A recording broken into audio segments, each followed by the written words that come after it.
नमस्कार, मी गुरुप्रसाद कुलकर्णी. मी रत्नागिरी येथे गेली 18 वर्ष वास्तव्यात आहे. नोकरीनिमित्त मी पहिला ICICI प्रुडेन्शियलमध्ये सेल्समध्ये होतो. मला गेल्या 10 वर्षापूर्वी सोरायसिस ट्रिगर झाला आणि याकरता मी मूळ कोल्हापूरचा असल्यामुळे कोल्हापुरातले नामांकित ॲलोपॅथी डॉक्टर आणि मला त्यानंतर तिथं उपचार करणे शक्य नसल्याने मग मी रत्नागिरीतले काही नामांकित डॉक्टर यांच्याकडे उपचार केला. मात्र तो टेम्पररी इफेक्ट होता आणि नंतर तो सोरायसिस कानाच्या मागे, हाताचे कोपरं आणि पायाच्या पिंडीच्या मागे असा बराच पसरला. स्केलिंग मोठ्या प्रमाणात होऊ लागले.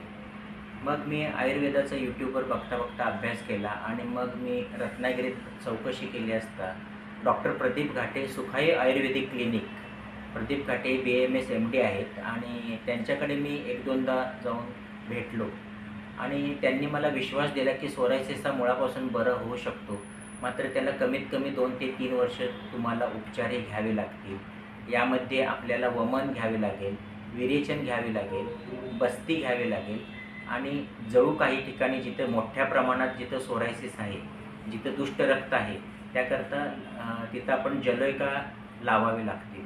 आणि मग मी हे सगळं हे केल्यानंतर मी मनाशी ठरवलं, कारण मी मार्केटिंगमध्ये असल्यामुळे बऱ्याच वेळेला सेल्समध्ये काही लोकांशी माझा सहभाग असायचा. तेव्हा मला कानाच्या मागे खाजणे किंवा काही ठिकाणी स्केलिंग होणे, तर मला स्वतःलासुद्धा ते लज्जास्पद किंवा घृणास्पद वाटायचे. आणि मग शेवटी मी मनाशी निश्चय केला की कुठेतरी आपल्याला एक विश्वास ठेवावा लागेल आणि डॉक्टर घाटे यांच्यावर मग मी विश्वास ठेवला आणि उपचार माझे सुरू केले.